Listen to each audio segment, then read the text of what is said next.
Hello everyone. इस video में हम लोग लैग्रेंजियन और यूलेरियन अप्रोच डिस्कस करेंगे। इसके बाद स्ट्रीमलाइन, स्ट्रीम ट्यूब और पाथ लाइन डिस्कस करेंगे।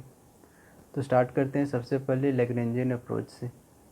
इन Lagrangian approach each fluid particle is studied separately, therefore this approach is also called particle approach और सिस्टम अप्रोच। लैग्रेंजियन अप्रोच में हम लोग ईच पार्टिकल को सेपरेटली स्टडी करते हैं। इसके कारण इस अप्रोच को पार्टिकल अप्रोच और सिस्टम अप्रोच भी बोलते हैं। In Lagrangian approach, conservation laws like momentum balance, energy balance, etc. are applied to each fluid particle separately. Lagrangian approach में जितने भी कंजर्वेशन लॉज हैं, मोमेंटम बैलेंस, एनर्जी बैलेंस, ये सब सारे लॉज को हम लोग ईच पार्टिकल पे सेपरेटली अप्लाई करते हैं। यानी कि हर एक पार्टिकल पे ये लॉ अलग अलग अप्लाई होगा। For flow parameters are describe as function of initial position and time. Flow parameter को हम लोग टाइम और पोजीशन के इनिशियल पोजीशन और टाइम में हम लोग डिस्क्राइब करते हैं, function of initial position and time. For example, velocity of flow is describe as v equal to V X naught Y naught Z naught T. और यहाँ पे एक्स नोट वाई नोट और Z naught जो है वो initial position represent कर रहा है। और इस डायग्राम से देखें तो ये एक फ्लूइड पार्टिकल है और अलग अलग टाइम पे इसका जो पोजीशन है वो अलग अलग शो किया हुआ है। ये फ्लूइड पार्टिकल ए का। अब आते हैं यूलेरियन अप्रोच पे। In Eulerian approach, a fixed volume in the flow called control volume is studied instead of each fluid particle. Eulerian approach में एक फिक्स्ड वॉल्यूम को स्टडी करते हैं, ना कि एक फ्लूइड पार्टिकल के जगह एक फ्लूइड वॉल्यूम लेते हैं और उस पूरे वॉल्यूम को स्टडी करते हैं। जैसे कि लैग्रेंजियन अप्रोच में हर एक फ्लूइड पार्टिकल को अलग अलग सेपरेटली स्टडी करते थे, लेकिन यहाँ पे यूलेरियन अप्रोच में एक वॉल्यूम लेंगे, उस वॉल्यूम में बहुत सारे फ्लूइड पार्टिकल होंगे, उन सारे को कंबाइंड स्टडी करते हैं। और कंजर्वेशन लॉ जो होगा वो उस कंट्रोल वॉल्यूम पे अप्लाई करेंगे, ना कि एक फ्लूइड पार्टिकल पे सेपरेटली अप्लाई करेंगे। तो उस कंट्रोल वॉल्यूम पे हम लोग जितने भी कंजर्वेटिव लॉ है वो अप्लाई करेंगे। Fluid particle are described as function of space and time. और यहाँ पे फ्लो पैरामीटर जो है वो फंक्शन ऑफ स्पेस और टाइम के टर्म में रिप्रेजेंट करेंगे। For example, velocity is described as v equal to V X Y Z T. यहाँ पे एक्स वाई और जेड जो है वो स्पेस रिप्रेजेंट कर रहा है। In Eulerian approach, position in the control volume are observed instead of particle. Eulerian approach में कंट्रोल वॉल्यूम का पोजीशन को ऑब्जर्व किया जाता है, ना कि पार्टिकल का। इसके कारण इस अप्रोच को हम लोग वॉल्यूम अप्रोच या फील्ड अप्रोच भी बोलते हैं। अब आते हैं स्ट्रीम लाइन पे। Stream line is the line in flow such that velocity of different particles on that line at a given instant is tangential to it. A streamline flow line में एक ऐसा लाइन होता है जहाँ पे velocity of different particle on that line at a given instant is tangential to it। यानी कि उस लाइन पे अगर टेंजेंट ड्रॉ करेंगे तो उस टेंजेंट जो है वो उस पॉइंट के पार्टिकल के वेलोसिटी को रिप्रेजेंट करेगा। जैसे कि एक ये लाइन है, ये एक स्ट्रीम लाइन है at time, stream line at time t equal to t3। और यहाँ पे a3 b3 a3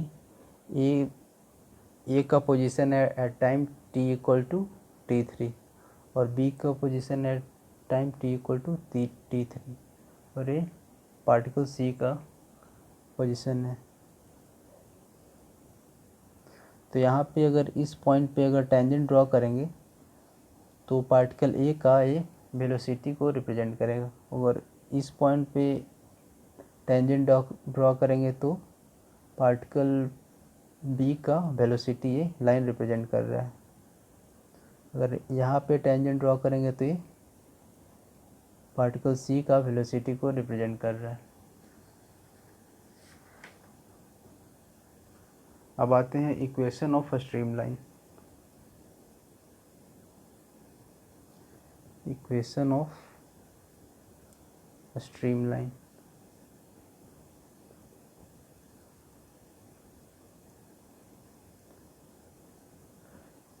तो ये एक स्ट्रीमलाइन है। तो अगर इस पॉइंट पे टेंजेंट ड्रॉ करेंगे तो इस पॉइंट का ये वेलोसिटी को रिप्रेजेंट करेगा। तो इस वेलोसिटी के दो कंपोनेंट होंगे, एक्स डायरेक्शन में इसको यू लेते हैं और वाई डायरेक्शन में भी ले लेते हैं।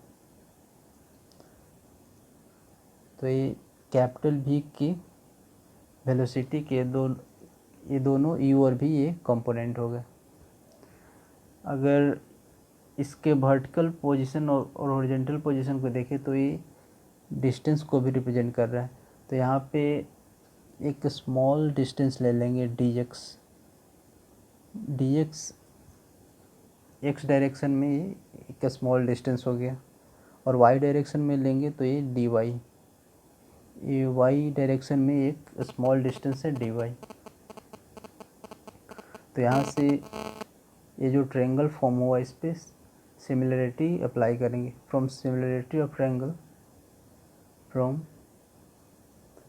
Similarity of triangle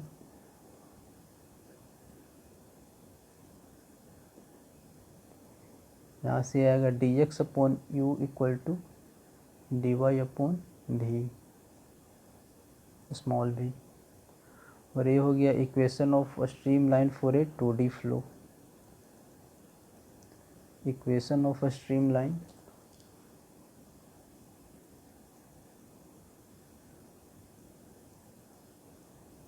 for 2D flow.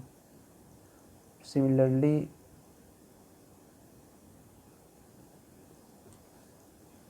D x upon u equal to d y upon v equal to d z upon W.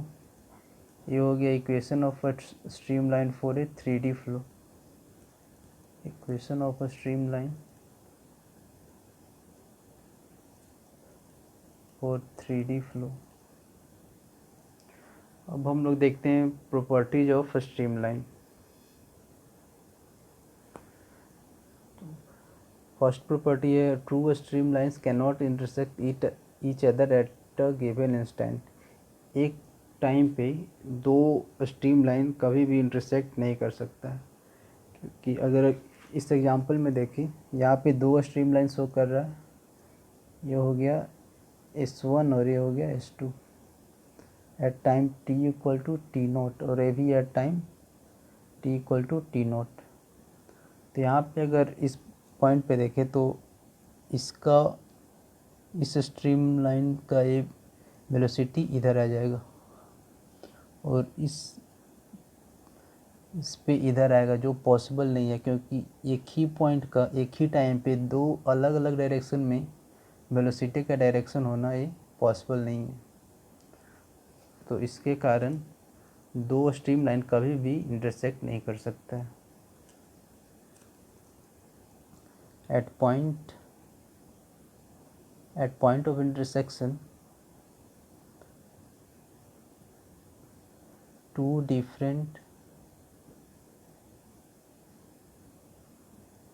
direction of velocity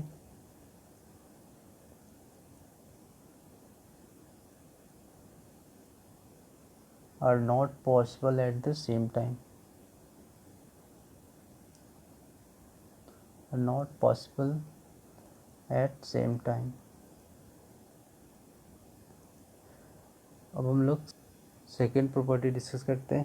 flow can not cross stream line. Flow जो होगा वो stream line को cross नहीं कर सकता है।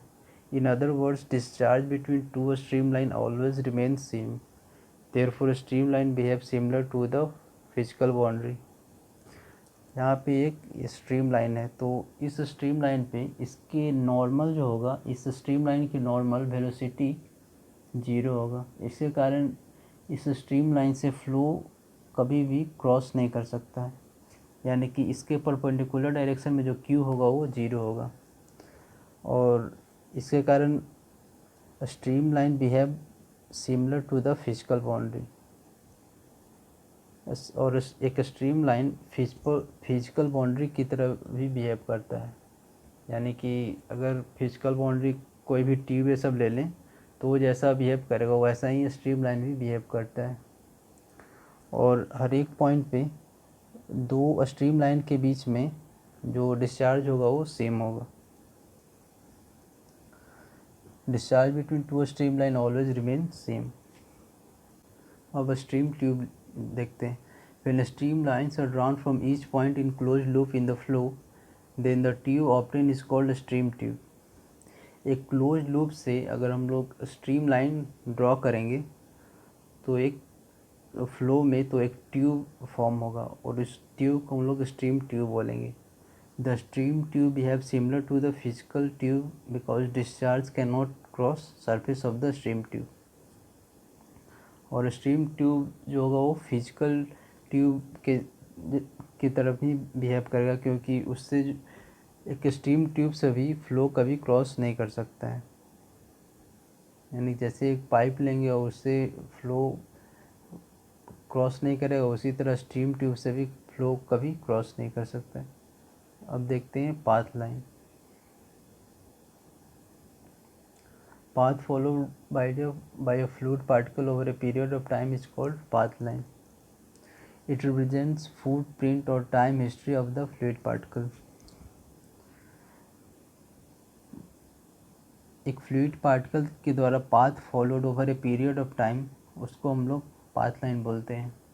यानी कि for example from time T equal to t1 to from time t equal to t2, इस टाइम के बीच में जो पाथ फॉलोड किया गया एक पार्टिकल के द्वारा, उसको हम लोग पाथ लाइन बोलेंगे।